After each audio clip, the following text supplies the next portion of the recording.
You're listening to Food Psych, a podcast about nutrition, eating disorders, and body image. I'm your host, Christy Harrison, and I'm a registered dietitian nutritionist and certified intuitive eating counselor, specializing in health at every size. Join me as I talk with interesting people from all walks of life about their relationships to food. I remember I was teething, little gums bleeding, cried every evening, it was all about eating. When I became a teen, it was all about beefing. Now I'm ready for the world, trying to sink my teeth in. Hey guys, welcome to episode 74. I am super stoked about this episode because it's a repeat visit with one of my favorite guests of all time, Isabel Foxen Duke. So she was on the podcast back in January of 2015. It's episode 36 called Food Sanity, if you guys want to check it out. But I know many of you have because it's one of our most downloaded episodes of all time. In fact, I think it's the most downloaded episode of all time.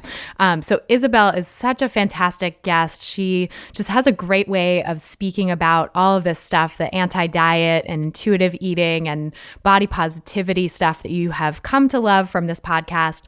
I thank Isabel really for being one of the first guests to really get into it. And it sort of showed me that talking about this stuff on the podcast won't alienate listeners and actually will bring listeners in, because when she was first on the podcast, it was in season 2, which was focused specifically on eating disorder recovery.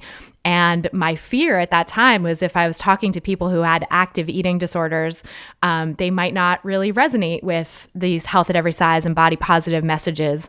And that episode just totally blew that theory out of the water. I was like, okay, great. People love this. So she was really instrumental in changing the direction of this podcast. And so it's great to have her back on. We're not going to do the traditional food psych episode this time because she already shared her story about her relationship with food growing up, her history of eating disorder recovery and drug addiction recovery, and all of that great stuff in the previous episode. So go check that out to hear more about her story. And then today we're going to get into a special topic that kind of is a pet issue for both of us, which is the idea of emotional eating. So, you might not have heard me talk about emotional eating very much on the podcast or in my work in general, and you'll hear why in this episode. And then Isabel talks a lot about emotional eating in her work and really does a lot to debunk this idea of emotional eating. So she'll explain more why that is in the episode too. So I'm really, really excited to share this one with you guys in just a moment. First, I want to just say real quick, we're sponsored today by my intuitive eating online course, which you can learn more about at christyharrison.com/course. You've heard me talk about it on the podcast before, and now I actually have another cool option with the course, which is that you can do some one-on-one Q&A coaching with me in addition to the course. So that's totally optional. People can still do the self-paced course as is with the private Facebook group as well for some discussion and community support throughout the course. And then if you'd like to also add the individual work with me on top of that, that's available as an extra option. So check that out. Learn more about it at christyharrison.com/course. The one-on-one coaching is a really great way to just get some individualized attention, get some of your questions answered as you work through the principles of intuitive eating, which I know can be really challenging if you're just starting out in them or if you've been coming off a long history of dieting. So I was there too, because when I first read the book Intuitive Eating, you may have heard me say last week, I think I really had a hard time with that reject the diet mentality chapter. But over time, I sort of opened up to it and started to really understand the principles after really years of working on them. So it definitely can take some time to master intuitive eating. And if you want a coach and a guide to help answer some of your questions and work through it with you, I'm your gal. So go find out more about that at christyharrison.com/course. And then the other way to support the podcast is totally free, and that is by going to iTunes and leaving us a great rating and review. So I really, really appreciate all the nice reviews people have left for the podcast because it helps bring us up in the ratings and helps other people find these body positive messages who need them. So to leave your own rating and review, just go to iTunes from either your computer or your phone, type in Food Psych to the search bar, click on the result that comes up under podcasts, and then click to the ratings and reviews tab, and you can leave your rating and review there. Thanks so much to everyone who's left ratings and reviews so far. I really appreciate it, and it just warms my heart to get nice messages from you guys about how the podcast is helping you. So that is why I do what I do. I started this podcast 3.5 years ago because I had gotten so much benefit from listening to other people's podcasts about not anything to do with food or body, but just, opening up about their personal shame and their stories and, things they had gone through in their lives that really resonated with me and made me feel less alone. And when I started Food Psych, I thought I could do that for food, for, people's relationships with food. And it was super healing for me to also start the podcast and talk to other people about that stuff too, because I was in the end stages of my recovery. And I think the final step for me was really understanding, oh, right, I'm not alone. This is not some crazy thing that I went through because I'm broken. Other people struggle with this stuff and there is help for us. So that's why I started the podcast, and I have gotten so many great messages from you guys that is kind of the function it's serving for you too, is that you're hearing what other people have gone through with food in their bodies and that there is another way to relate to these things, that there is light at the end of the tunnel. So if you agree, if the podcast has given that to you and you want to share the message with others, please leave us a nice rating and review on iTunes whenever you have a chance. Thanks so much, guys. And now, without any further ado, let's go talk to Isabel Foxen Duke. I should say that at the end, we forgot to have her let people know where they can find her. So go to isabelfoxenduke.com if you want to learn more about her work and read her blog. And you can also watch her free video series at stopfightingfood.com. So now here is our conversation. I spoke with her via Skype from her home in San Francisco, California. So tell me about this history you have of thinking of yourself as an emotional eater. Okay, so this is like, it's just as I was saying to you right before we got on recording, a really interesting area of thought, right? Because, one of the things I feel like very few people think about or really understand is that the concept of emotional eating, or the concept of unemotional eater, didn't really exist until pretty recent history, right? Like I'm thinking, I've never read any literature like prior to like the 1960s that ever mentioned this word or conceived of this word, right? And so many people think of themselves as, quote, emotional eaters, like, this is my constitution. I am an emotional eater. I am a food addict. Ooh, food addict. We should talk about that also at some point today. Oh, yes. I could talk about the quote food addiction all day. That's the whole, we'll get there. Definitely. But yeah. And so, it's really interesting how this sort of word evolved, right? Realistically, I think that people don't necessarily always think about it like most things. The term emotional eating or the term emotional eater is culturally constructed, right? It's a relatively new cultural construction that has developed pretty much as a result of diet culture over time. And so, so I'll just say really quickly, just my personal experience, one of the things that was most difficult in me recovering from, various sort of disruptive behaviors with food and ideas around food and attitudes towards food was that at a certain point, right, the primary things that I was, quote, dealing with was binge eating and emotional eating, in quotes, right? I very much identified with these terms, like I am a low bottom binge eater. I cannot control myself around food. I eat, if I don't sit on my hands and try not to eat, I will literally eat my feelings all day, et cetera, et cetera. And I heavily identified with this. I thought that this was something like innate and inborn to me, that I just, popped out this like screwed up, mentally screwed up, psychologically insane person that just, can't control themselves around food and can't, control themselves around food and is a, quote, a binge eater by identity or is, quote, an emotional eater by identity. That is how I identified myself. Like, hi, I'm Isabel. I'm from New York and I'm a binge eater. Like, hi, I'm Isabel. I'm from New York and I'm an emotional eater. And, and ironically, I think one of the things that we often don't talk about, and one of the many things, obviously I love many, many things about books like intuitive eating and, sort of mindful eating, et cetera, one of the things that I think doesn't get enough airtime is the fact that it is so easy to add morality and judgment to these behaviors in a way that is actually really reminiscent of diet culture and actually keeps us in diet-like thinking around those behaviors, right? It keeps us thinking there's something wrong with me. I suck. I ate emotionally. Yes. Yes. It's such a way that's a stick to beat yourself with. Right. It is a stick to beat yourself with, right? And ultimately, I always tell people, one of the last diets I ever went on was the don't eat emotionally diet. That was probably one of the, I think that was that was like the second or maybe the third, maybe the last diet I ever went on actually was the love yourself to lose weight diet. Oh, yes. But it's a very popular one in this day and age, I think. Such a popular one. Such a popular one. I could talk about the love yourself to lose weight diet all day long. Oh, yeah. Also.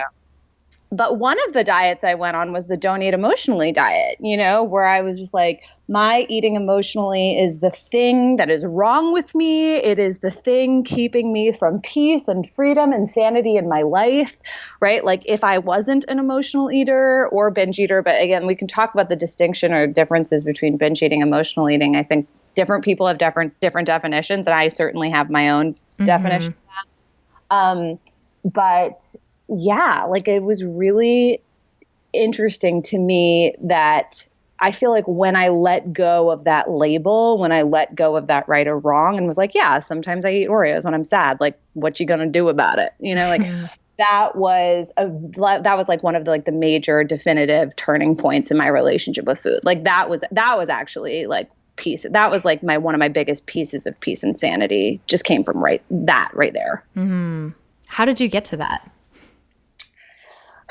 God, I mean, I think that there were like multiple different moments along the way that I've learned, I think there was sort of one big moment that I'll describe in a second, followed by a series of other things that I learned, mainly having to do with, a lot of body politics education and sort of, social education around like, oh yeah, like why is my food being policed? Like, yeah, like what is the big deal? Like outside of the context of fat phobia, is this a problem in reality? Like, is the fact that sometimes when I'm sad, I eat ice cream and watch TV, like, is that a problem? Is that really like the worst coping mechanism that could possibly ever be in the outside of the context of fat phobia? Or is it fat phobia that makes that the worst possible thing that a person can do? Right? Yeah, absolutely. I was like, I'm not shooting heroin, guys. Like it's ice. Let's like get some perspective. Right. And if that, if you were accepting of your body size, would eating ice cream be anything to sneeze at? Like, no, right? It's right. One of the things I talk about with my clients is like, I'm like, you can eat emotionally every single day, all the time, if you want to. The question is, do you want to? Right. And really actually like talking to that person about like, these are your choices. Like you get to do with your body what you want to do. Like, I'm not going to tell you that like having cookies every time you're sad is wrong. Like there's no morality here. But let's just have a conversation about what you really want. And like, let's put this ball in your court. Like, I think that part of body positivity is about, body autonomy. And this is a term we've used a lot just casually, as colleagues. This term body autonomy, I get to do with my body and you get to do with your body is really, really important. And when we're teaching intuitive eating, I think it's much more effective to, really let people know, like, you really are allowed to do whatever the hell you want. Like, there really is no limit to, like, what you can and can't do with food. Now that you know that, let's have a question about what you really want. Or let's have a conversation about what you really want. I totally agree. I think it's putting the ball back in the person's court. Like, there's no outside rules or structure telling you have to do something, because that either sets you up to like be out of touch with your body and your desires and just kind of do something based on the rules or rebel against the rules or like not be sure what you really want. So yeah, if you can just kind of put that all aside and really feel that you do have the autonomy and the you deserve to be able to make that choice for yourself, then it's so much easier to make self-care decisions. I have this little phrase that I've used a lot that's like self-care, not self-control, because if you can like stop trying to control yourself around food and start just choosing what you want and, let go of the control, let go of the rules, but make your choices from a place of self-care. Sometimes that is going to be eating ice cream on the couch, and sometimes that is going to be balanced plate with protein, carbs, and vegetables and whatever, and sometimes it's going to be something in between. And like, you get to make that choice based on how it makes you feel and what you want, Right. The last thing we need is people being like, oh my God, did I eat emotionally one too many times and now I feel like shit about myself. Right. I just feel we need to take that conversation off of the table entirely. There is no right or wrong way to eat, period, including like binge eating your face off all day. Like, do you know what I mean? Like, that's what, like, there's nothing morally or ethically wrong with that. That's your body. You get to do what you want with it. Again, let's talk about the question of like, how do you want to care for yourself? How do you want to, how do you want to develop coping mechanisms? How do you want to, to your point, self-care, right? And, having these sort of arbitrary definitions of, what is an okay or not okay amount of emotional eating, or whether or not emotional eating is okay or not okay is not helpful. I think we're pathologizing something that is, ultimately does come from this sort of, it's a very like diety. It can very easily be construed as sort of like a diety restrictive behavior. But yeah, it's interesting. Like, it sort of brings up this whole other topic, which is, one of the things lots of people, one of the first things I ask my clients when they're like, oh, I eat emotionally / binge eat, or most people usually identify with one word over the other. I notice, like, most people will be like, I binge eat, and the other person will be like, oh, I eat my feelings, and these two terms are like thrown around kind of, like one for the other, don't really know what either of them means. And I always ask my clients, I'm like, well, what exactly do you mean by binge eating? What exactly do you mean by emotional eating? Like, how are you defining these things? And for the most part, like 99% of the time, people will identify binge eating versus emotional eating based on the amount of food that's being consumed, or based on some other like external like distinction or like line in the sand that they've drawn of like, this is emotional eating because it looks like this, and this is binge eating because it looks like this. And, I always challenge my clients to kind of like think about it a little bit differently, because I think it's sort of helpful for, this is just like one of the distinctions I give people to kind of like help them like figure out in their brain sort of like where they are and what they're dealing with. Like, binge eating is a reaction to deprivation of some kind, whether that be physical, emotional, or otherwise. Whereas emotional eating is just eating your feelings, like, period, end of discussion. Like, I'm sad, I want a cookie. And when we start talking about motivations or like sort of defining like quote unquote dysfunctional behaviors by what's going on in our brains and our attitudes towards foods and how we're thinking about food, rather than what the food behaviors actually look like on the ground, I think that we can do a lot more for somebody as far as like helping them deal with, their like dysfunctional eating or disordered eating. That's a really interesting point. So like, yeah, say more about the binge eating part and how, it's a response to deprivation, because I think that's an interesting take that I definitely don't hear enough of in the eating disorder treatment world, while I do hear about it more in the body positive, health at every size world. So yeah. Well, first of all, before I talk about why binge eating is a reaction to deprivation, I will say that technically they're both reactions to deprivation, and I'll explain why that is in a second. So the way I sort of see it, or the way I delineate this, and again, this is not based on anything technical. This is just, again, binge eating and emotional eating are also cultural constructs. And I've come up with my own definition that I think is most useful and helpful in helping people deal with these issues, right? So the way I think about emotional eating and the way I think about binge eating are a little bit different. The way I think about binge eating, or the way I encourage my clients to think about binge eating, is just purely straight up a reaction to deprivation, right? If I am eating something because I feel like I shouldn't eat it, because I feel like, because I've been, keeping myself from eating it, and I'm like, oh my God, like, I shouldn't eat the cookies. Oh my God, I just want to eat cookies, right? Like, if it's a reaction, if I'm literally reacting to deprivation the way, the metaphor I often give for binge eating is like, the farther you pull back a bow in a bow and arrow, the farther it's going to fly in the other direction the second you let go.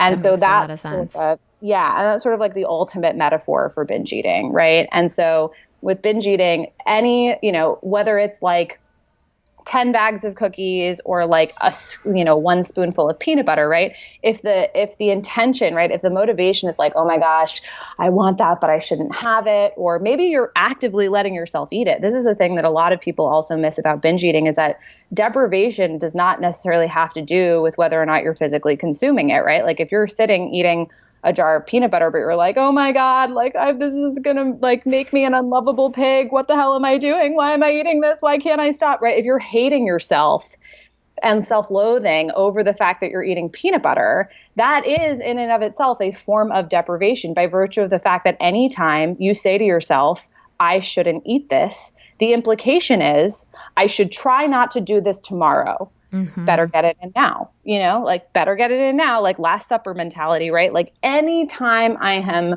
effectively like self-loathing or beating myself up or, like shaming myself for eating something, I am effectively in Last Supper mentality in that moment, just by virtue of the fact that what I think I'm doing is wrong. Yes. And so, I'm just giving you some examples of different types of deprivation that we rebel against. But ultimately, the main idea stands that binge eating, or how I personally define it, right, is binge eating is a reaction to some kind of deprivation, whether that be the deprivation of an actual physical traditional diet, like I'm sitting on my hands trying not to eat something, right? Mm-hmm. And all I can think about is that something. Or it could even be I'm sitting on my hands trying not to eat emotionally, right? Like, oh my God, sitting on my hands trying not to eat. I want to eat. I'm sad. I want to eat, but don't do it. Don't do it. Don't do it. Don't do it. Right? And then like all of a sudden I'm like, screw it. I'm doing it. And then like, what could have been like, what may have been, I won't say could have, what may have been like one cupcake when I'm sad to make myself feel better turns into like a giant Last Supper, fest, mm-hmm. because I shouldn't be doing this. I'm clearly doing something wrong.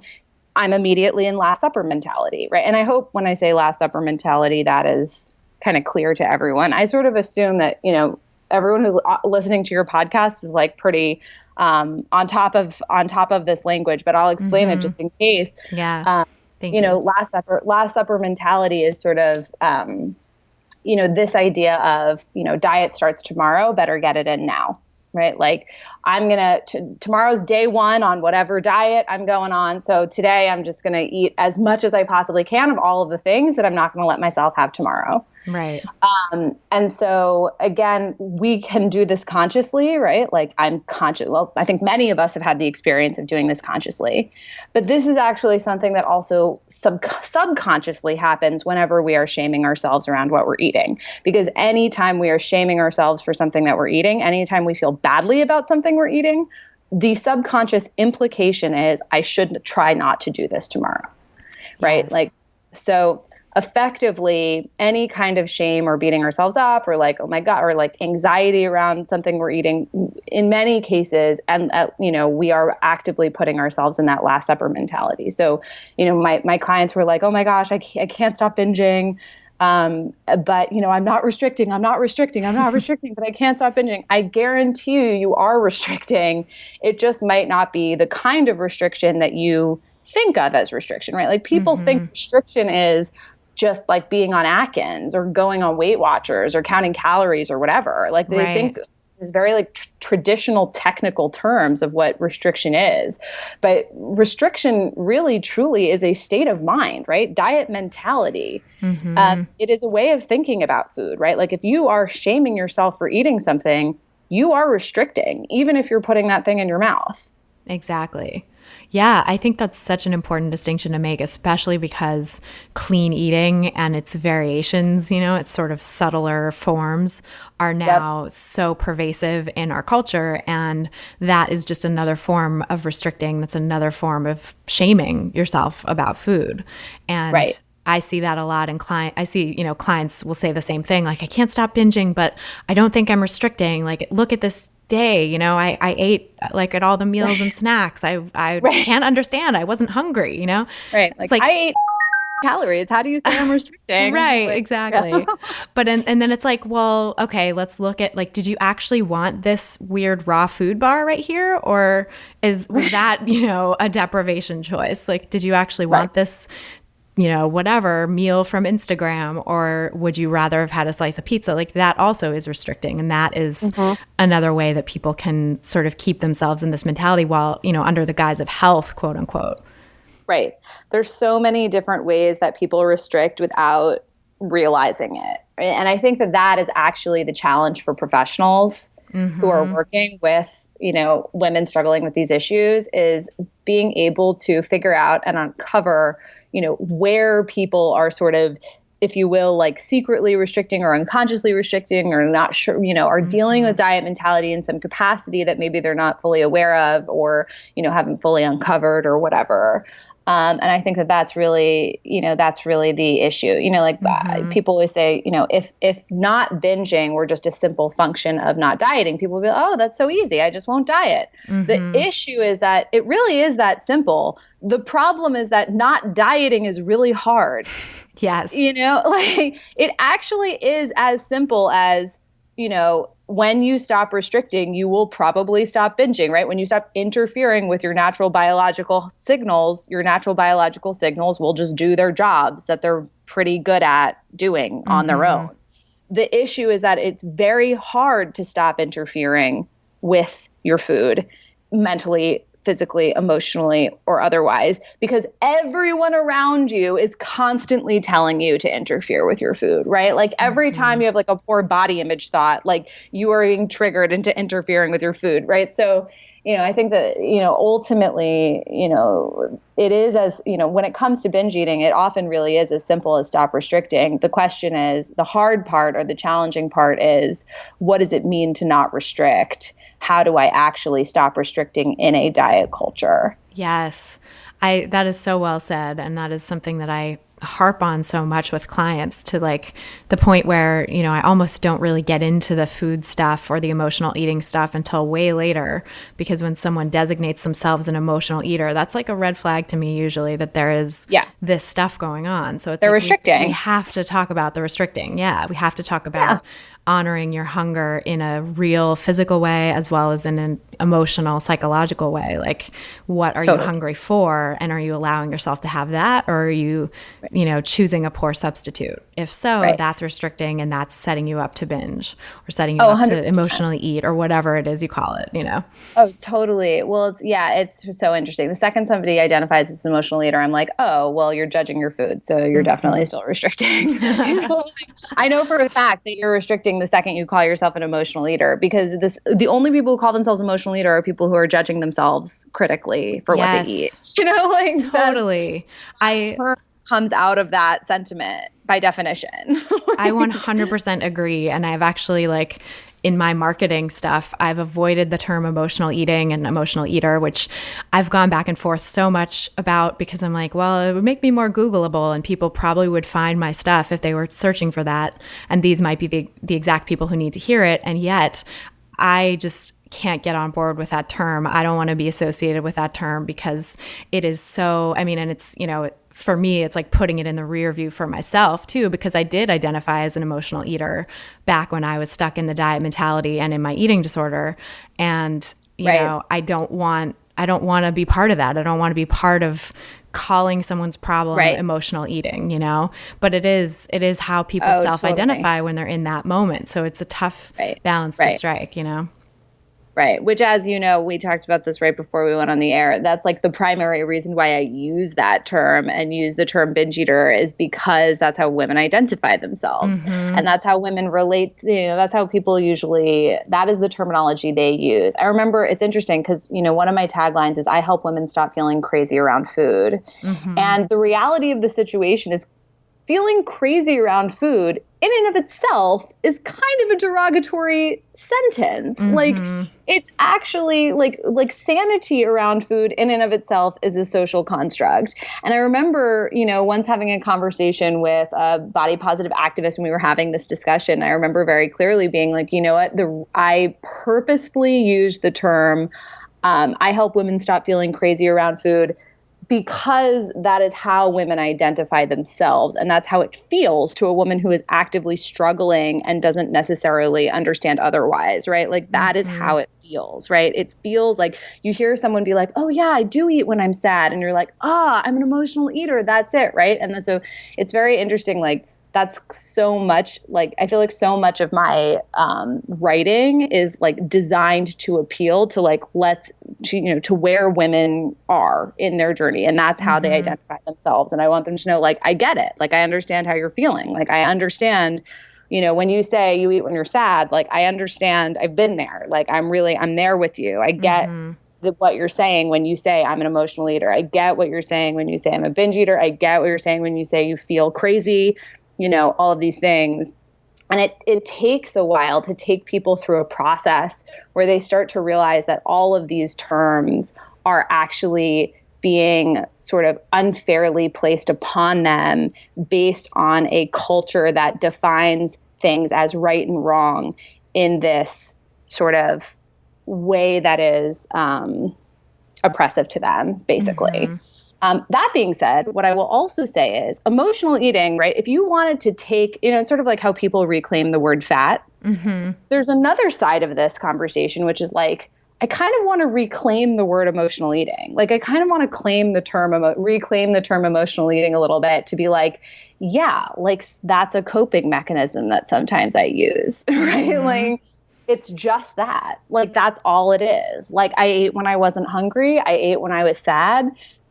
And like, that's the end of the story, period. Totally. End of discussion. And so I think that that's also like really interesting and freeing because, most people, they can sort of put together like, oh, like I do eat more when I'm experiencing a feeling. My husband has the opposite experience. When he gets stressed out, he eats less. And when I get stressed out, I eat more. How can you say that that's not real? Because it is real, right? Totally. What's interesting is that, and this is what I was just about to get to like a little while ago when I was talking about why both binge eating and emotional eating are directly correlated with restriction.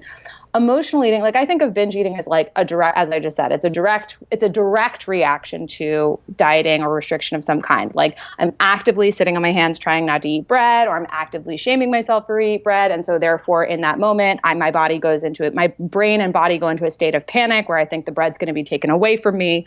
I'm in scarcity mentality. And I therefore just like want to eat nothing but bread until I'm sick. Right. So that's sort of like binge eating, or the way I sort of define it.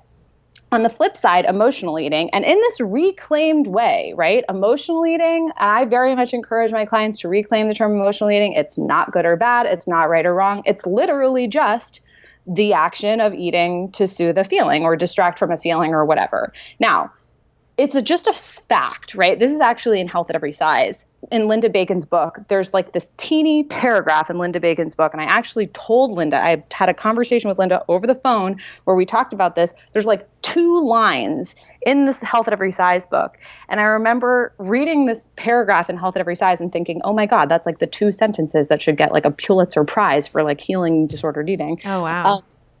There's like 2 lines in the book where she just casually references, like no big deal, casually references that when she looked at people who are quote unquote restrained eaters and people who are non-restrained eaters, so meaning people with a history of dieting deprivation and people not with a history of dieting and deprivation, the people with a history of restrained eating tended to eat more when under emotional duress. Yes. And when people with an unrestrained history, meaning they no history of dieting to speak of, really like quote unquote, like, people call them quote normal eaters or naturally thin people or whatever. God, although a lot of them aren't thin, but like whatever, like quote unquote normal eaters who, theoretically don't struggle with this stuff and, haven't dieted. Basically people who don't have a history of dieting restriction tend to lose their appetites and turn away from food when they're stressed out or anxious. That's just an observation, right? Like no opinion there, no theory. It's just a factual observation. Yeah. When people diet, they tend to turn towards food more when they're under emotional duress. People who don't diet tend not to. Period. That's it. She didn't give any specific explanation for why this is the case. She didn't pose any crazy theories for why some explanation of this. That's just the facts. That's just what we know. What we know is that people who diet tend to eat emotionally more, and don't tend not to. Like literally, and I say emotionally, I mean literally like having the urge, right? Like they just tend to turn towards food more often. Now, I can think, and we could probably brainstorm a million reasons why this might be the case, right? Like evolutionary biology, like scarcity mentality, making food more comfortable. I mean, right? Like if you think if food is something that keeps us alive, and when we're under anxiety, our background is, oh my God, the food's being taken away, that in and of itself is going to make food feel safe. Yep. Right. So therefore we are going to potentially use it as a comfort mechanism. Again, these are all theories. This is where things get opinion based, but the fact remains that dieters basically eat emotionally and non-dieters do not. Yes. Now, in reality, I have never in my life met a person without a diet history who is identified as an emotional eater. Me neither. Yet, emotional eaters are running around thinking that it's them, thinking that this is just the way they were born, they're missing a chip. Actually, food addicts do this more, right? When people identify as being food addicts. Oh, yes. They identify as I have this something is chemically wrong with me, right? Like I have a chemical allergy. This is a big thing that I hear about a lot from people in my work. They're like, oh, I'm really into your book, but what do you do about the chemical allergy that I have to sugar? Nope. And this has been posed as a reason for their feelings of being out of control around certain foods, right? And it's a very compelling reason to pose to somebody who is already predisposed towards diet culture and already predisposed towards hating their body and already by definition already predisposed towards dieting. Because as we know, the only people who eat emotionally basically are people with dieting histories, right? On a regular basis, or who identify as such. Absolutely. So the food addiction conversation is one I could have all day. But I'll just pause there for a moment. I love that. I totally want to get into food addiction. I just gonna underline and highlight the part about emotional eating and diet, restrained eating history. I actually I don't know if I mentioned this in the podcast we did before, but I probably said it on this podcast at some point. In 2010, I started working on a book proposal about a cultural history of emotional eating. And I was digging into all this research showing exactly that, and they had done this research in the 80s and 90s and early aughts that was looking at restrained eaters versus non-restrained eaters in their, self-defined emotional eating, styles. And exactly that, the dieters, dieters ate more emotionally and non-dieters turned away from food in times of great emotion. And it's funny because in that time, I was still in the last phases of my recovery and was still the reason I was interested in that and had that idea was because I felt like I was an emotional eater and I had, sort of identified with that for a while. So my conclusion of that book, and I ended up actually sort of mining a lot of the ideas and turning them into this podcast. And I don't know if I'll ever go back to that book idea or if it's going to morph and evolve or whatever. But, the conclusion of that at first was there is a right way to eat emotionally, and it's knowing your farmer and knowing where the food comes from and all this stuff that was so popular, at the time, and that became sort of the genesis of the clean eating movement. And I look back at it now and I'm like, thank God I did not write that book because, that's exactly not what it's supposed to be. That's that, it was just sort of transitioning into more. Yeah, it was transitioning into orthorexia, really. It was kind of, but really the solution is, like you said, I think destigmatizing the concept of emotional eating and not making it, not making it a bad thing, also not glorifying it as a good thing or anything in between, just kind of neutral is what it is. Yeah. It's a coping mechanism, period. Right. And it's something that we do. And it's a coping mechanism that more often than not, I'm so sorry to interrupt. I was just going to say it's more often than not a coping mechanism specifically that dieters tend towards. Right. So, totally.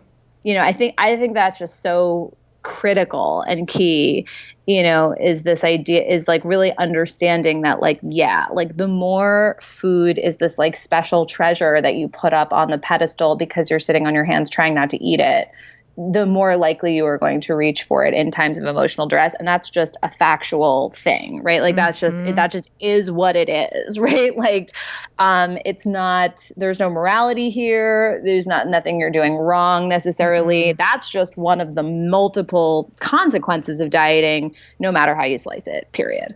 Exactly. And to sort of, turn away from that and say, oh, well, either, my argument in that book proposal was like, maybe you're not eating emotionally in the right way, and like maybe you're not, basically it's like maybe you're not on the right diet without calling it a diet, that I think is the solution, quote unquote, that many people fall into because they're not ready to step fully outside the diet paradigm and that mentality of, you always have to be restricting something, and then emotional eating is the backlash or the response to that. Versus, it's so hard to give up control. I know it is. I know it's so hard for people. I mean, it's so hard for people in life. Period. Like not food, right? Like this is like a major spiritual concept. Like this is huge.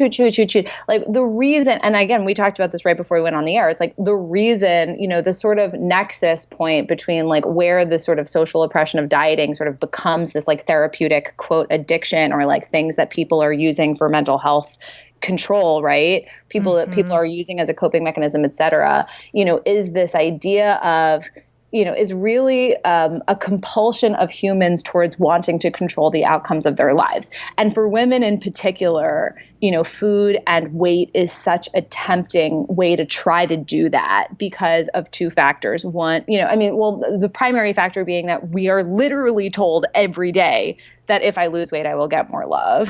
I will, increase my life satisfaction. I will, rainbows and unicorns will pop out of the sky, right? So, if you think about like natural, just like human psychology, I think it's very human to want to control things, right? Like this is why religion exists. This is why, all self-help exists, is because it's very human and natural to constantly be wanting to try to control. That's like our animal instinct brain coming into play. Like, don't die, try to, get the best life that you possibly can. It's very tempting to want to do that. And the reality is that there are so many things in this world that are outside of our control, things like how people feeling about us being like number one, right? Like the love that we get being number one thing that we can't control. Yet we're told, well, if I just lost weight, I could control how this person feels about me, right? If I just lost weight, like this guy would want to date me, or if I just lost weight, like everyone would respect me at work, or if I just lost weight, whatever. And so, particularly for women who get this message, like the heaviest and the hardest, I think men get this message in other ways. Like men are told like, if you're rich enough, or if you're this enough, and to some extent, if you're thin enough. But for women in particular, it's like thinness or the pursuit of thinness feels like the greatest currency to getting the life of your dreams. And it's highly delusional for multiple various reasons. One being dieting doesn't work all that well. And two being, even if you can successfully diet, like, trust me, like that guy might not date you for other reasons. Right. Exactly. But, I think that it is, when people talk about food being the new religion, if you think about religion as an antidote to this sort of like animal instinctive drive to try to control things, which I think in many ways it is, that's just yet another example of food being the new religion. It's like the new way that we try to like control our mortality, the new way we try to control, our circumstances around us. It's like, if I can just get thin. I never understood, people used to talk about, oh, eating disorders are all about control. And I never got that when I was in treatment. Like, I was like, what do you mean? Like, I don't get it. Like, I'm a binge eater. I'm clearly out of control. Like, what are you talking about? Right. And like at some point, once I realized that binge eating, of course, is really about restriction, at some point I like kind of got this. I was like, oh, I get it. I was like, I think that becoming thinner will make everything else around me go my way. Like, I think that by becoming thinner, every man will want to date me. I think that by becoming thinner, my mother will somehow like respect me more, and I will have more professional success, and, fill in the blank. And like it, like all of a sudden made sense. I was like, oh, this is not actually about food or weight. This is about me trying to control the outcome of my life through this sort of religious pursuit.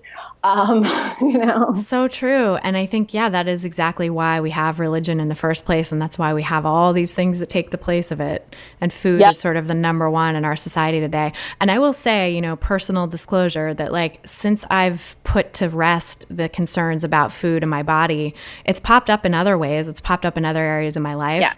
And, it's a constant practice of managing it. Like, I didn't think that it was, adhering to my professional success in quite the degree that it is, this desire to control things has really taken hold of like whatever degree of success I've had with the podcast and my business. And so, there's been some new body positive podcasts coming on the scene lately, and I have felt threatened. I will share that. And I've shared that with the people who do them. I have felt threatened at times because I didn't realize like it's kind of transferred, this idea of like, I can be immortal, basically. I can keep myself from ever having to face pain by just being successful enough, has really started to live in this world of like, the internet and likes and followers and download numbers and like all this fucking bullshit. It's total bullshit, And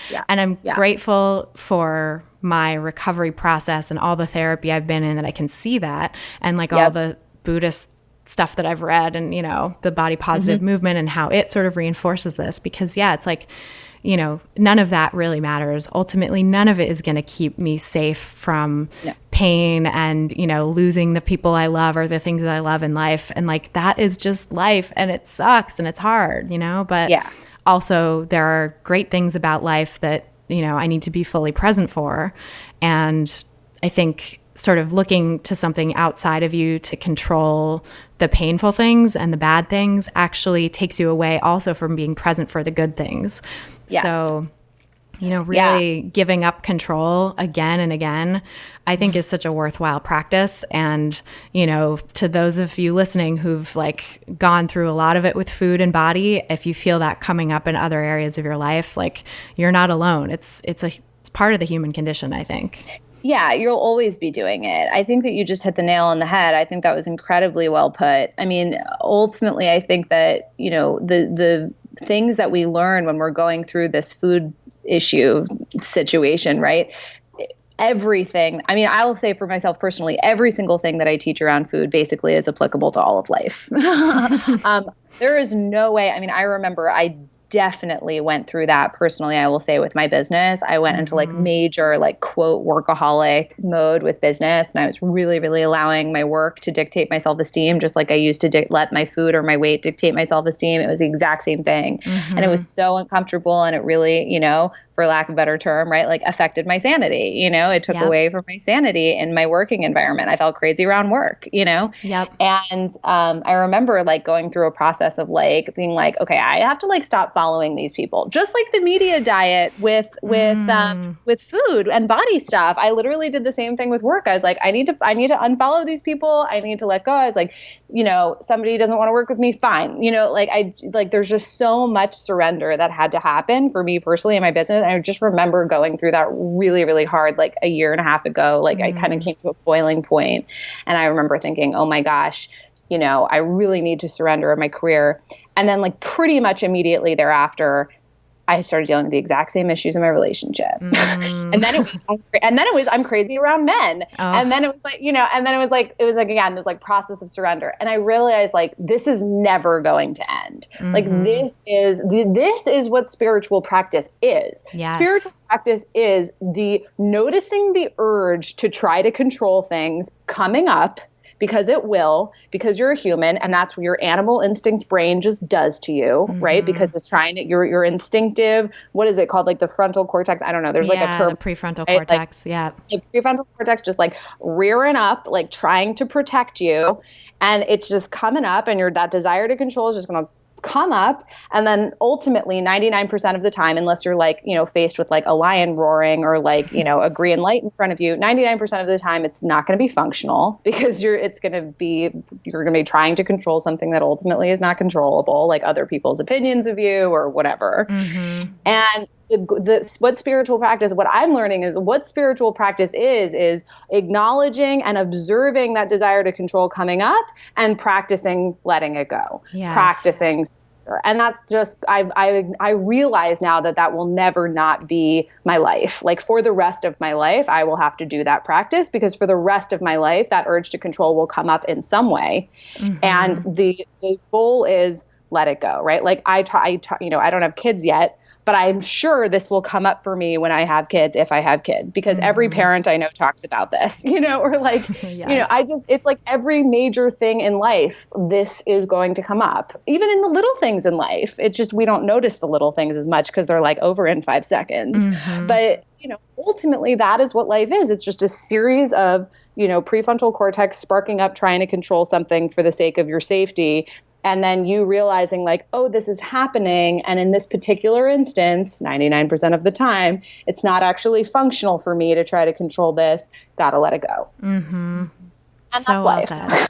And that's life. Yeah. I think that's like, it's so powerful to really start practicing that and to like know that at least, and I think it's one thing to know it intellectually and another thing to like put it into practice in the moment. That's certainly like a challenge for anyone. But, I think if you just keep making the effort, like I love Tara Brach. She's a good one. She's a great teacher. She's a great teacher. Yeah. She's a spiritual teacher and podcaster. If, anybody doesn't know her, should definitely check her out. But, sometimes I'll listen to her podcast and like be so not engaged and so not doing what she's, talking about. Like she's giving this, beautiful meditation or this talk about letting go.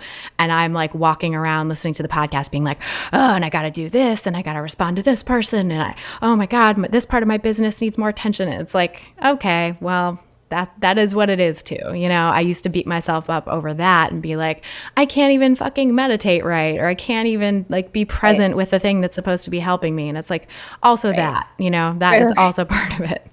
Right, like surrender even your ability to surrender. Mm-hmm. Yep. Because that prefrontal cortex is just going to do its thing sometimes. Yeah, it's just a relic of how our brains are designed, and that's okay. Like it's all okay. Like, we used to be reptiles, like at one point or something, or like fish. I don't know.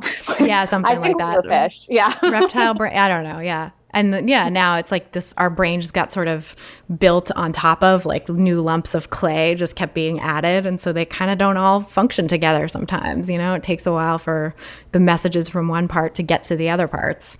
And so it's like that, totally, that's all right too. Right. And there is that 1% of the time, there is that teeny tiny 1% of the time where it's functional to try to control things, like that's real.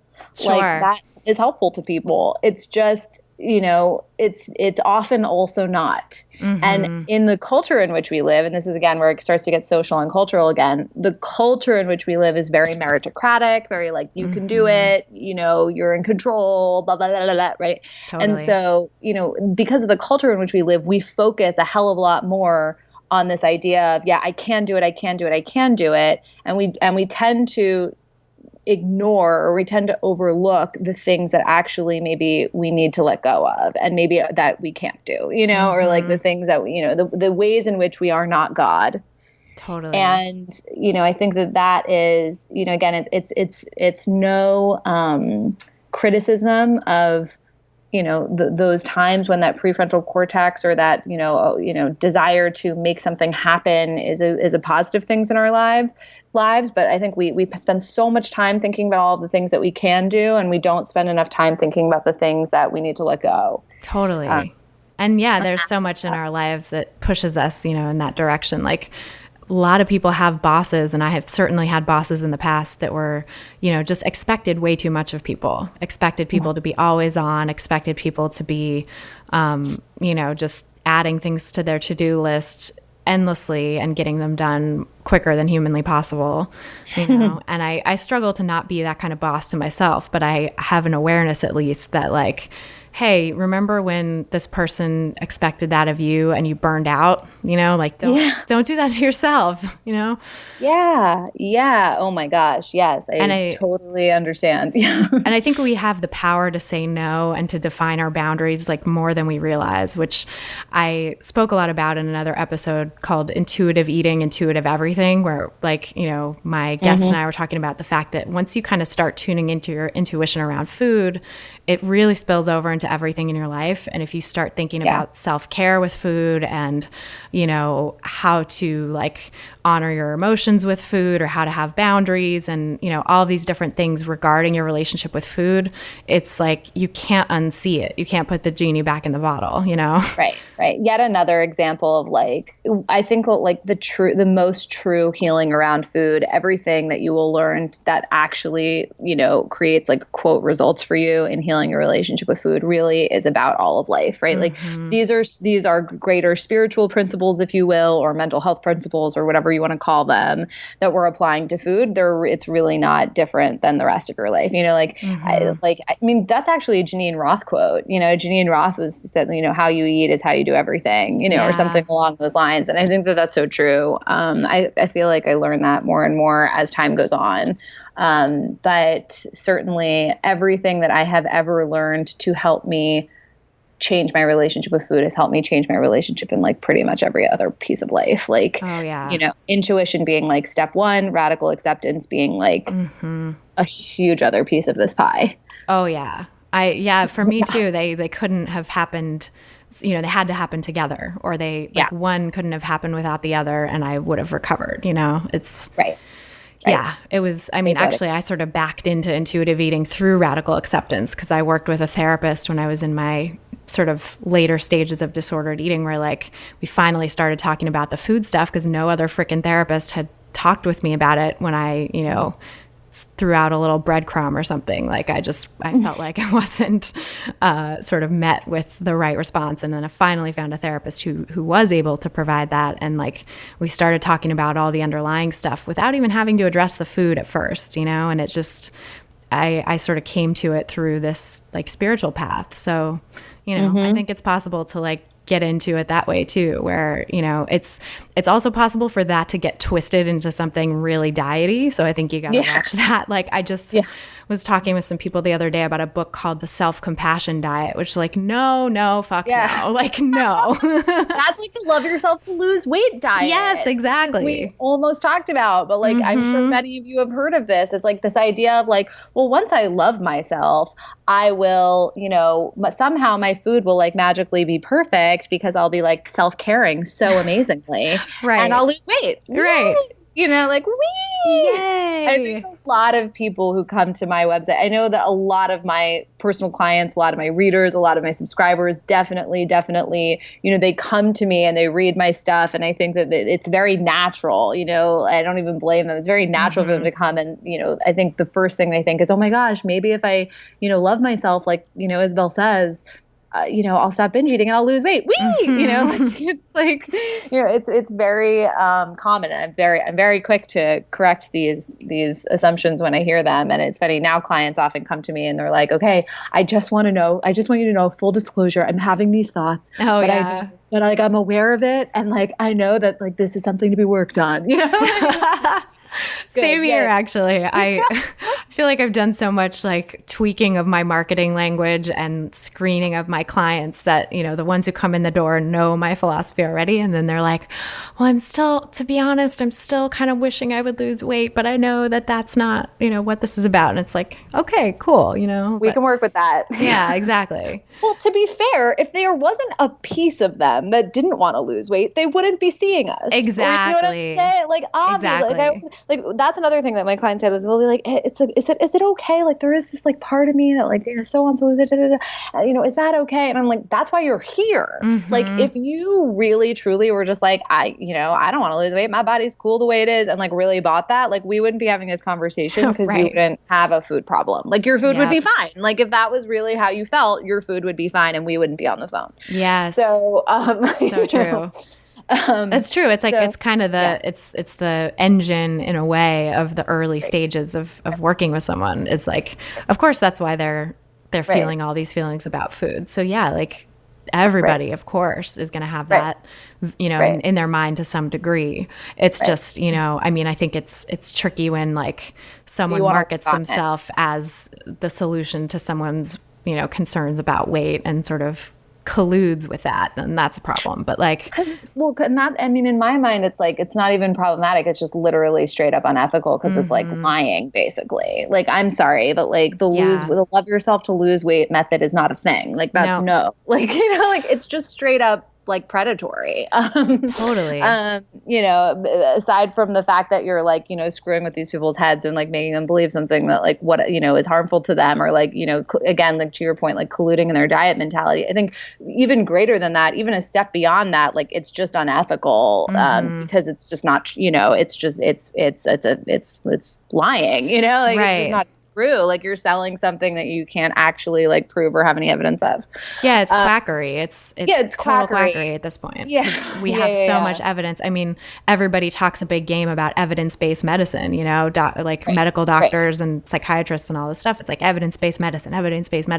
Okay, if you want to really practice evidence-based medicine, don't tell people to lose weight. Don't tell people to cut sugar. Don't tell people to do all these crazy fucking things that have no evidence behind them. Yeah, exactly. It's so interesting. But yeah, I think, you know, the love yourself to lose. Yeah. So aside from that sort of like the quackery point, I mean, I think that the love yourself to lose weight diet is, I mean, is very popular and very problematic. But I was going to say, I was like, where was I going with this?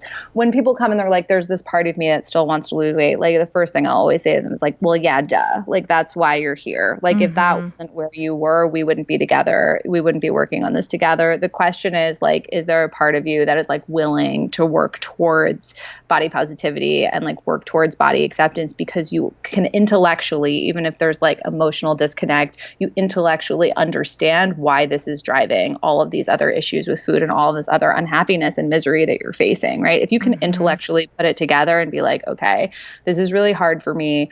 I'm emotionally struggling with this. There's a part of me that wants to be thin so badly because of, you know, XYZ, a million reasons that are rampant in the culture that we have, that we live in, you know, but you can intellectually wrap your brain around why this, you know, obsessive desire to be thin is actually at the root of your problem. If you can intellectually understand that, we can do work. Period, you know? And that's sort of like where I'm at, you know, with taking on new clients. Is like, if you can intellectually wrap your brain around it, if you buy what I'm saying, that this is the root of your problem, right, to some extent, and beyond that, the roots may even go into deeper stuff like, well, what exactly are you trying to control by pursuit of thinness? Is it, you know, whatever it might be, relationship, status, blah, blah, blah.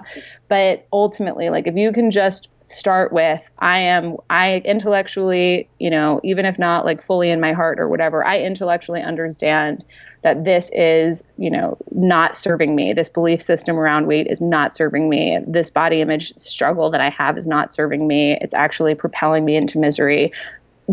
That's enough. Like, that's great. Like then you are in a good position to do work. Totally. As opposed to somebody who's like, you know what, like, but like, I still want to pursue dieting, you know, like that's like a kind of it's a different stage. It's like a different phase to be in versus like, okay, I still want to lose weight. This is really hard for me. I look at my body and I hate it, but like, I intellectually understand that that's the root of my problem and I want to work on it. Yep. I find that that's so much more rewarding to work with people in that stage, because I think as a you know, fully body positive person, it's like, I just can't anymore sort of, you know, sit with the diet mentality personified, you know, like, well, it's hard to do work with somebody who doesn't want to do work, you know? And I think that that's really the thing is like, if you're still committed to dieting, if you're still committed to screwing around with your food, you're probably not going to do the body positive work that needs to be done. Yeah. Generally speaking, people are not doing their most productive or honest or earnest body image work whilst still actively pursuing traditional diets. Now, I'm not talking about diet mentality, right? Like, I think that we all, you know, again, we live in diet culture. It's, you know, you may be struggling with diet mentality, and that's one of the things we're going to work on together, you know, et cetera. Yeah. But like, if you are actively pursuing dieting, my guess is that you're also probably not going to be doing the most earnest, honest body image work that you can be doing. If you're actively pursuing traditional diets and actively pursuing a desire to control, if you're actively trying to control your weight, basically, you're probably not doing the most earnest, honest body image work that you could be by definition. Totally. So true.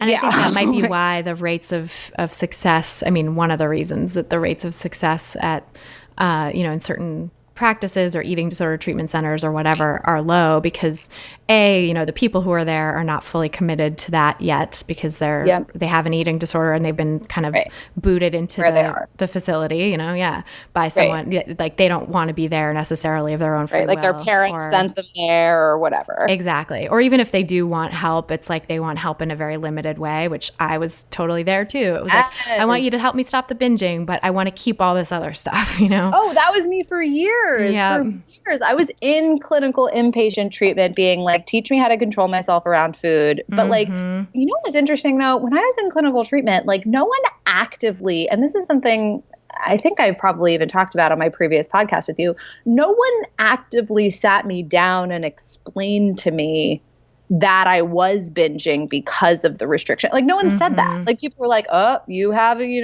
eating disorder. You got to eat everything on your meal plan or we're going to literally give you a black black star, that was the treatment style. I think that's how a lot of clinical inpatient, treatment centers work. And that is, I always think of those kinds of environments as they just care about keeping you alive at that point. Like they just want you physically to stay alive at that point. It's like the level of psychological work that is being done at that point is so minor, it's just they're literally just we want to keep you from dying of starvation right now. And that's what's happening at that level, at that immediate level of care in a lot of instances, or at least that was my experience. And I've heard that that's been the experience of other, clients of mine. Definitely.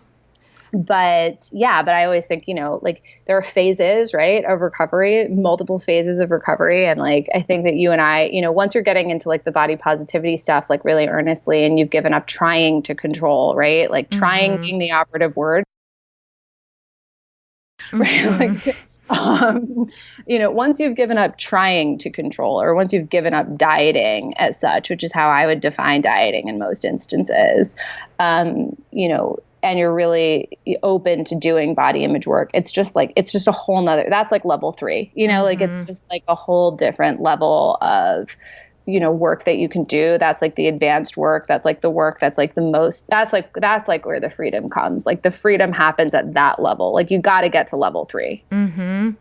Yeah, because levels 1 and 2 kind of suck and it's a slog and you're not getting a huge payoff because the body image stuff is still, in a lot of cases rearing its head even more so at those levels. So it's to sort of push forward anyway and know that you will get to a place where you're doing the deeper body image work and you're, and really I think the Be Nourished people, Hillary Knavy and Dana Sturdivant, who are going to be guests on the podcast soon. Oh, good. Yeah. They're so cool. And they have said, body image work is really body acceptance work, that's yeah, totally. Because, there's so many therapists and dietitians and treatment centers and stuff that sort of are oh, we have to keep working on body image. We got who's going to, who on the team is going to work on body image with this person. And that, no, their point is nobody wants to do that. And it kind of gets kicked around from team member to team member. And it always gets sort of kicked down the road, And the reason they say is because, a lot of providers and clinicians don't have that education and haven't done the work themselves, right. They don't know how to do it. Exactly. And aren't body positive and size accepting and health at every size oriented enough to be able to truly say to someone look, it's okay if you're fat, it's okay wherever your body ends up, we're going to help you accept it, and I know this is painful and this is hard and we're going to have to do a lot of work to dismantle all of the feelings or, all of the things that diet culture has planted in your head that are making you have these really negative feelings about your body. Right. But like, we can do that, you know, right. because like not accepting is not helping you clearly. Like that's like when it's like, you know, I remember somebody, you know, it was like one of the very in my like introductory video series in Stop Fighting Food. I'm like, look, like shame is not serving. Is it serving you in any way? No. So let's let's eliminate that. Right. Like that's a thing that needs to go. It's not helping you. It's so funny. You know, we talk about this all the time. It's like people, they hold on. I know that this is something common of women who, you know, first come to my website. It's like they're holding on to shame because they think that it is functional, right? Like they think that it's motivating. They think that it is, you know, a thing that is keeping them safe from the evils and terrors of fatness. Right. You know, and like ultimately all they're doing is hurting themselves and like ruining their lives, you know? And so anyway, that's kind of a side note, but no, totally. I've heard that from a lot of people too, that, you know, if I truly give up this body shame and start accepting my body, then I have to give up the dream of thinness and all that comes with that, you know, even if they can sort of intellectually understand that that's flawed, like there's still this reluctance to give it up because there's a glimmer of hope that maybe they could one day achieve one day a diet will work. Right, yeah. Exactly. One day dieting will be functional for them. One day they'll like cash in on, they'll find the perfect thing, the diet or way, or they'll figure out how to quote unquote control themselves. And, you know, they'll get all the unicorns and rainbows will pop out of the sky for them, you know, as diet culture is telling them it will. I mean, I think that that's one of the hardest things also about this whole issue is that we live in a world where literally everyone around you is constantly supporting and reinforcing your belief that it is functional to try to control your weight. You know, like it's functional and beneficial. And if you're not doing it, there's something wrong with you. If you're not dieting, there's something wrong with you, you know? And so, you know, being able to have a different opinion is really, really hard. I mean, I think that that's just real. I think that there's no way of making that unhard, which is why, you know, developing body positive community, whether that be on the internet or anywhere else, is so important, even if that's just, you know, the social media that you're following or the podcast that you're listening to or whatever, you know, like having some sort of, you know, surrounding yourself with body positive culture is such a big part of the game, because so much of our ability to perceive things as negative or positive is so heavily affected by culture. Like, so funny when you're talking about, like, it's really about, you know, body image work is really about body acceptance. It's like, I always think about there's sort of like two levels, body acceptance being the first and like the most primary. Like, first off, like just acknowledge that like this is the body you have today. Like, we have no idea what you're going to look like tomorrow. Today, this is the body you have. Like, tomorrow you could get hit by a car. Like, today, this is the body you have. How are you going to deal with that? Like, can you actually like live in it today and accept it for what it is today? Because today is really all you have, going back to sort of like Buddhist philosophy, if you will. Right. And so acceptance being really key. I think on like more advanced body image work, and I talk about this like with people like Virgie Tovar is like really good with this conversation. It was like even more advanced body image work is like, okay, I've gotten to the point where I like accept it. Like, I accept my body the way I accept that the sky is blue. Like, it's not changing, or like at least I'm not going to change it through willpower. Like, it's going to be what it's going to be. If it changes, that'll be what that's going to be. But like, I accept it for what it is today, right? I think advanced body image work, though, could theoretically even go beyond into like, okay, well, so if I accept that there's 8 ounces of water in the jar, can I actually shift my perception from glass empty to glass full? You know, can I actually start once you have to have acceptance first, like before you can make a decision about, or before you can have a perception shift from thinking the glass is half empty to half full, you first have to acknowledge there's 8 ounces of the water in the glass either way. Right. And then it becomes about like what perception or what like imaginary, you know, tale or narrative do I want to attach to this fact that there's 8 ounces of water in the glass? I think we can do the same thing with body image. It's like body image level 1 is like, okay, my body is what my body is. Like, I fundamentally accept that today, this is what my body looks like. Today, there's nothing's happening with that. Like, today, this is just what it is. And today I want to live my best life because tomorrow I could get hit by a car. So today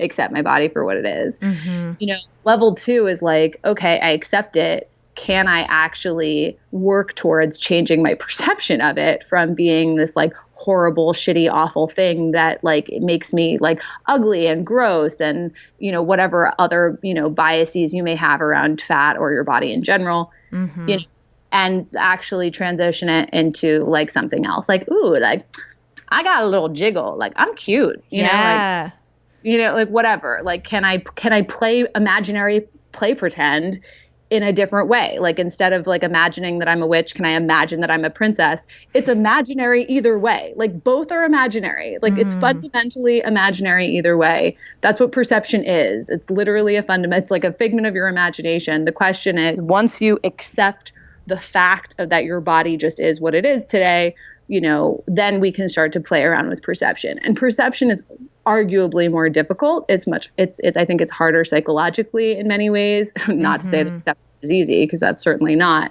But it's just, again, we're sort of just breaking down like levels to body image work that I think is just sort of interesting to think about. So interesting. Yeah, that's a great point too, that, you know, sort of from accepting your body as being a certain size and is what it is and you can't change it, to like, and that is beautiful and unique because all bodies are beautiful and unique. And what do I like about my body and what do I appreciate about my body and others' bodies who are, you know, different and beautiful in their own way. And they're like, I don't compare myself to them negatively, but I can appreciate them too. You know, like that stuff is really, I think, important for sort of keeping it going, you know? Yeah.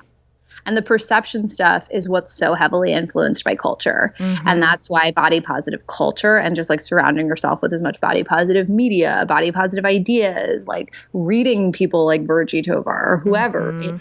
That's why that's so important, is because it sort of sparks your imagination for to look at bodies in a different way than the sort of body negative culture is telling you to look. Absolutely. Have you seen the Refinery 29's new 67% project thing? Yes. Is that awesome? So cool and so beautiful and so well done. Everyone, I guess, I don't know if this will be out when it'll probably be over by the time this is out, but I don't know. I'm sure they'll have like pictures or clips or something. Well, I just talked to Kelsey Miller about it today because she's a friend of mine. She's been on the podcast a couple times, and I'm posting the episode on Friday as like a special thing for International Podcast Day. But she said but she said that it's like this week is their launch week, and it's sort of they're trying to adhere to the 67% like exactly. So they're like 67% of the images on their site for this week are plus size women, but then going forward, they're going to continue that, not necessarily like exactly 67%, but like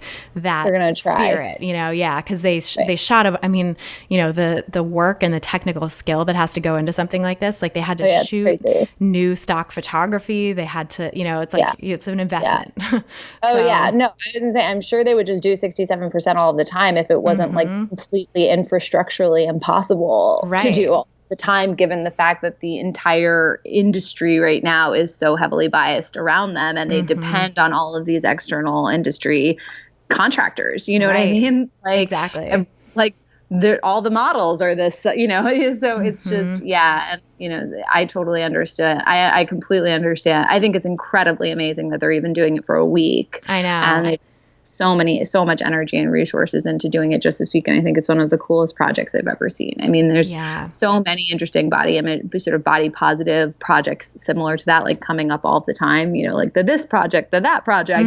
This is like this should like get an award in my opinion.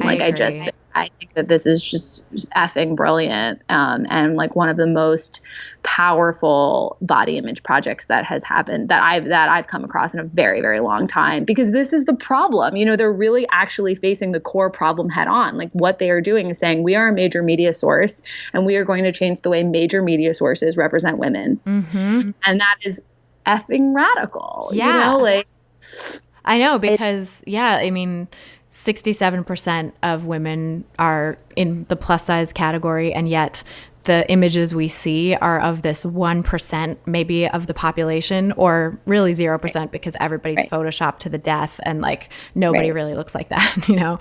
So it's like, how is this vast majority of the population getting no representation. And then also the rest of the population, 99% of us don't actually see what we look like in magazines at all, Mm-hmm. Yeah, totally. I'm like super, super pumped. I'm excited for this whole conversation, though, to be expanded. And it is. It's being expanded, around race, around gender. I'm really, really excited for this conversation to be expanded around age and to see like more diverse ages represented in the media. I think that's something I've become a lot more keenly aware of over the past couple years, particularly as some of my, basically like my clients in sort of the 45, 50-year-old bracket and up, they feel completely underrepresented, like even within the plus size, I will say even in, but like within the plus and all other communities. And I feel like that's really problematic. Yeah. There's just so many, we need to be experiencing, we need more inclusivity in media, period. And I'm very, very impressed with Refinery 29 and what they're doing to make that a reality this week. Me too. Yeah, it's awesome. I love too that they partnered with Getty Images to make some of that stock photography available, because another big issue is that stock photography is all one type of person, and then like Kelsey was saying on that episode, it's like if you do see a larger body person, it's, they're fucking measuring themselves with a measuring tape, or like, looking sad and like looking sadly at food or whatever. And that's not representative, that's not representation. Totally. Oh, yeah. Oh my God, that's so awesome. many good things happening in the world. Yay. We're going to have to wrap up. I could talk to you forever. We could just keep going for hours more, but I'm sure people have to go somewhere and like go to work or something. So can't listen to the podcast. I have to go to work all day. Yeah, same here actually. Well, thank you so much for having me. This is a pleasure and a thrill as always. Thank you so much. Yes, thank you. Such a pleasure. So that's our show. Thanks again so much to our guest for being here and to you guys for listening. We'll be back again with another brand new episode. So be sure to subscribe on iTunes or Android or whatever your favorite podcast app is if you haven't done so already. Meanwhile, I'd love to stay in touch with you online. The best way is by email. So if you join my email VIP list, you'll get exclusive tips about intuitive eating and body positivity and updates about all my work, as well as new episodes of the podcast. So if you go to christyharrison.com/email, you can sign up there. That's christyharrison.com/email. And I would love to have you guys all on my VIP list. And then you can also follow us on Facebook and Twitter. We're at Food Psych on Facebook and Food Psych Pod on Twitter. I am also on Instagram, just me this time. I don't have a separate account for the podcast, but I'm on Instagram at Christy Harrison, and the first I is a 1. The music you're hearing behind me now is by a band called AWOL, and the track is called Food, used under the Creative Commons license. Thanks again for listening, and until next time, stay psyched. Stupid or scared, no work in the kitchen now. Who put you there in that perfect position now? Bullies want your food, and you ain't really beat. Have you ever went